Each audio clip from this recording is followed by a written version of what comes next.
Hey, this is William B. again. You know what? I figured I'd inundate you with a bunch of videos to catch up for what I've haven't been doing, which is being a slacker. But during this time when haven't posted my last video, well, except for tonight, I've met quite a few people. Met some really good friends online. A lot of ups and downs with them. A lot of different personalities involved. Uh, some conflicts, some emotional conflicts on both sides. But, sometimes you try to have a good conversation with somebody, and you got another one interfering, you know, making all kinds of crap in the background and all that. When all you want to do is sit and have a good conversation. See, people don't realize that. A lot of people, they like to have a chat. They actually like to have a chat with somebody that likes to talk about stuff. That's why I'm going to try to get this going, because I want a good, interesting conversation on this. I'm going to try to get some feedback from people. Let's talk about stuff. Let's talk about your feelings. Talk about your friends. Talk about friendship. Talk about how friendship evolves. I don't care. Talk about your dogs. Anything you want to talk about, if it's interesting. We'll keep it interesting. There's some beautiful people out there on the YouTube world, and some of them really, really tell you how they feel. And they like to have feedback. Some of them don't like feedback because they're afraid that feedback's going to be like an art critic, talking about their painting. But that's a yeah, I can relate to that, because I used to paint myself when I was back in the day, and then I got tested for when I went into the service. They told me I was colorblind. And I said, what the hell? What kind of fucking paintings were I doing back then, But I couldn't tell. I go back and look at the paintings I've done. Still have some of the paintings I've done. I looked at them and they look normal to me, but I don't know if they would look normal to you. So, but then again, my normal might not be your normal, but it's normal to us, so we have a normal day. That's the way I see it. And so, let's see. Well, we'll do make some conversation topics, and you guys, if you find me out there, write back to me. Let's talk about it, because I'm cool with anything, actually. Like I said, I'm not going to talk about politics, so we can leave that out. And when politics wraps around everything that's involved. I'm not going to talk about anything that's involved. Abortion, woke, or anything like that. I will not involve anything like that, because all that does is bring out hard feelings towards everybody.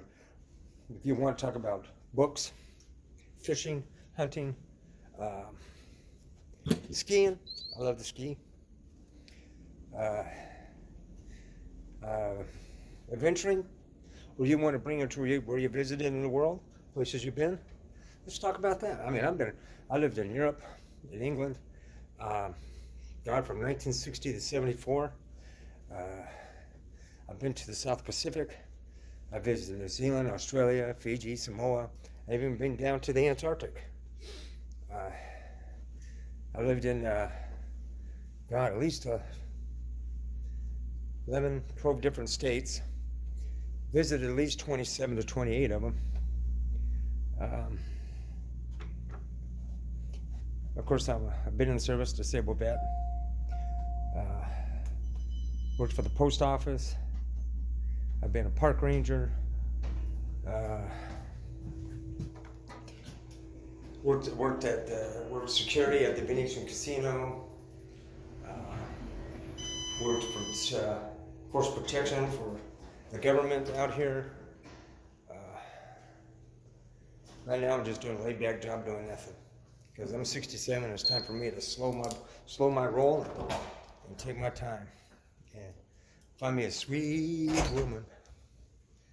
So, and she knows who she is if she sees this video. But that was a clue. Let me see what else.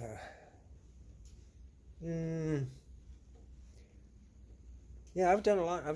Been in a lot of places, you know. I understand German. I can read German. Can't speak it that much anymore because I never had anybody to talk to. But I definitely can read it and understand it. Been married twice. Got 3 kids. I got 1 disabled son. He suffers GLUT1 transferrin deficiency disorder. If you never heard of it, look it up. It's a very interesting disability.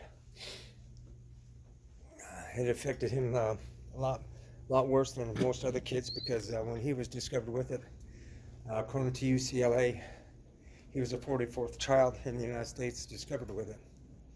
And it was already too late for him because the doctors, the neurologists he saw in Nevada, had inundated him with phenobarbital so high that it masked the problem that he had, and he ended up with brain damage.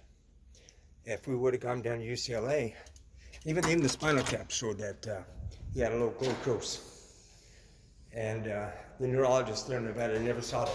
So I believe he never looked at the results or didn't know what he was looking at. So he ended up with brain damage, and he has a speech impairment. He can't talk, can't walk.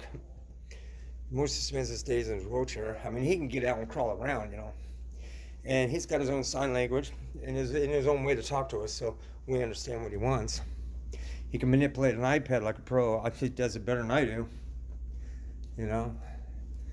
But he's got a golden heart. He's a lovable boy. And all the kids that suffer from GLUT1, I bless them myself. So, and we visited 5 major hospitals in the United States with him. We went to the Mayo Clinic in Rochester, in Minnesota. We've been to, of course, Johns Hopkins here. We've been to Denver's Children's Hospital, UCLA, Cedars-Sinai in LA. That's not in the order we went. If I went for the order we went, it would be Cedars-Sinai and then UCLA. Of course, since he lived in Las Vegas, he was going to doctors and neurologists there in Las Vegas where he was born at. But so, you know what? I'm even willing to talk about children's disabilities and how they get treated in life if you guys want. All right. Peace out. Love you.